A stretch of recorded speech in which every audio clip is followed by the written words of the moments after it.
Hello friends, आज की इस वीडियो में हम लाए हैं शिक्षण के सूत्र मैक्सिमम ऑफ टीचिंग। तो चलिए वीडियो स्टार्ट करते हैं। शिक्षण कार्य सरल हो, सुबोध हो, स्पष्ट हो और आकर्षक हो, इसके लिए कुछ शिक्षण सूत्र इस प्रकार हैं। पहला है हमारा ज्ञात से अज्ञात की ओर। From known to unknown. बालकों को जो नया ज्ञान दिया जाए वह उसके पूर्व ज्ञान पर आधारित होना चाहिए। मतलब हम जो बालक को जो ज्ञान दे रहे हैं उसके पूर्व ज्ञान को हम लोग रिलेट करके देंगे तो वो ज़्यादा अच्छा रहेगा। दूसरा है हमारा स्थूल से सूक्ष्म की ओर। From concrete to abstract. स्थूल वस्तु का ज्ञान कराकर बालकों को सूक्ष्म बातें बताई जाए। कहा क्या जा रहा है इसमें, पहले बालक को हम लोग बातें ऊपर ओवरऑल उसको बता दिया जाए, फिर उसमें जो छोटी छोटी बातें हैं उसके पार्ट्स जो हैं किसी भी टॉपिक के, फिर हम पार्ट्स को बताएं। तीसरा है हमारा सुगम से कठिन की ओर। From easy to difficult. पहले बालकों को सुगम पाठ पढ़ाना चाहिए, इसके उपरांत कठिन पाठों को लिया जाए। इसमें सुगम से कठिन की ओर में क्या होता है, जो हम लोग बालक को जो पाठ पढ़ा रहे हैं, जो विषय पढ़ा रहे हैं, उसमें पहले हम लोगों को मतलब जो सब्जेक्ट जो चैप्टर सरल हो पहले उसको बताना चाहिए। उसके बाद हमें कठिन पाठों को बच्चे के सामने प्रस्तुत करना चाहिए। चौथा है हमारा प्रत्यक्ष से अप्रत्यक्ष की ओर।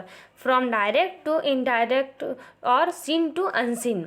ठीक है, इसमें क्या होता है, बालक जो वस्तु देखी है पहले उसके बारे में बतलाया जाए, फिर अनदेखी वस्तु की चर्चा की जाए। इसमें क्या कहा जा रहा है, बालक जो भी देखता है पहले हम लोग उस चीज़ को बता दें, उसके बाद अनदेखी चीज़ों के बारे में बतलाया जाए।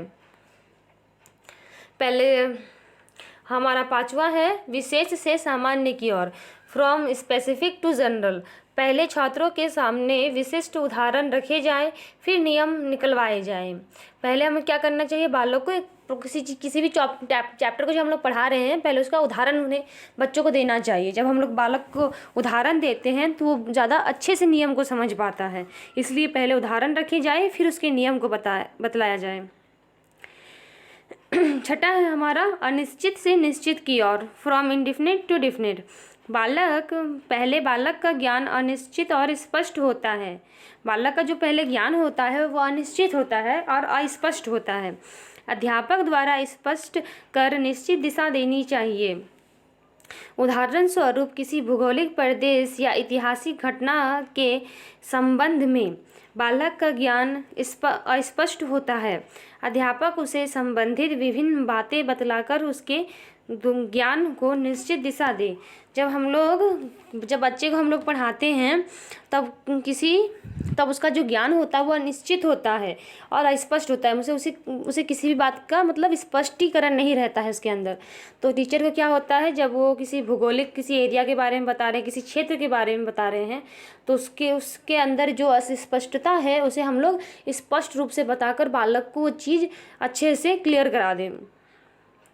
सातवां है हमारा पूर्ण से अंश की ओर। From whole to parts. बालक पहले पहल पूर्ण रूप से सोचता है। वस्तुओं के बारे में उसके विचार खंडों में नहीं होते। बालक जो भी सोचता है वो पहले पूर्ण रूप से सोचता है, उसके खंड के बारे में नहीं सोचता है। उसने हाथी देखा है, वह पूर्ण हाथी के बारे में सोचता है, उसके अंशों के बारे में नहीं। उसने लोहे की अलमारी देखी है, वह पूरी अलमारी के बारे में बारे में विचार करता है, उसके खंडों के बारे में नहीं। इसलिए पहले बालक को पूरी बात बतलाई जाए, तत्पश्चात उसके भागों की चर्चा की जाए। जब भी हम लोग बालक को पढ़ाते हैं, जब हम लोग बालक को किसी चीज़ के बारे में बोलते हैं तो पूरा उस चीज़ के बारे में सोचता है, वो उसके खंड को उसके पार्ट्स के बारे में नहीं सोचता है। तो पहले हमें क्या करना चाहिए, बालक को जब हम किसी चीज़ को, यहाँ पर एक उदाहरण है अलमारी का, तो जब हम बच्चे को बताते हैं तो उसकी अलमारी के बारे में बताते हैं, उसके अंदर लॉकर होता है, कितने सेल्स होते हैं, ये सब के बारे में वो नहीं जानता है। तो पहले बालक को पूरे अलमारी के बारे में बातें बतलाई जाए, फिर उसके खंड के बारे में बतलाया जाए, तो बच्चे के लिए ज़्यादा अच्छा होता है। हमारा आठवां पॉइंट है विश्लेषण से संश्लेषण की ओर। From analysis to synthesis. बालक को संपूर्ण ज्ञान देने के बाद वस्तु के अंगों की चर्चा की जाए, तत्पश्चात उस वस्तु के अंगों में सामंजस्य स्थापित कर फिर संपूर्ण वस्तु की ओर आना चाहिए। इससे बालक के ज्ञान को तर्कपूर्ण बनाया जाता है। इसमें क्या है, विश्लेषण से संश्लेषण की ओर।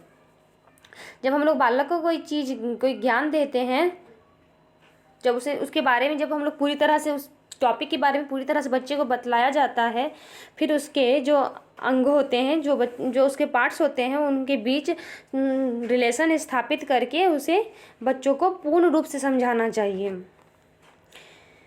हमारा 9वां पॉइंट है आगमन से निगमन की ओर, फ्रॉम डिडक्शन टू इंडक्शन। ठीक है, पढ़ाने की क्या है, 2 विधियां हैं। पहला है निगमन विधि, इंडक्टिव मेथड, और दूसरा है हमारा आगमन विधि, इंडक्टिव मेथड। तो निगमन विधि में क्या होता है, इसमें पहले नियम बतलाए जाते हैं, फिर उदाहरण दिया जाता है। और आगमन में क्या होता है, यहाँ सर्वप्रथम उदाहरण प्रस्तुत किए जाते हैं, फिर इन उदाहरणों के आधार पर नियम या सिद्धांत विकसित किए जाते हैं।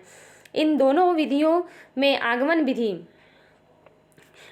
विधि जो है श्रेष्ठ है, क्योंकि विद्यार्थी स्वयं उदाहरण पर विचार करते हैं और स्वयं ही कोई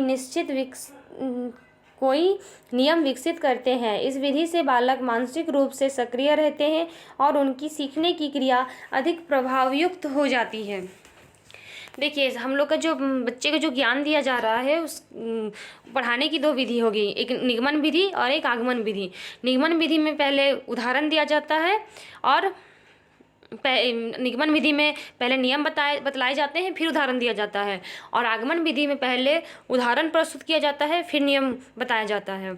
और आगमन विधि को पढ़ाने के लिए सर्वश्रेष्ठ मानी जाती है, क्योंकि इसमें पहले आगमन में क्या होता है, पहले उदाहरण दिए जाते हैं, जिससे बालक को समझने में आसानी होती है।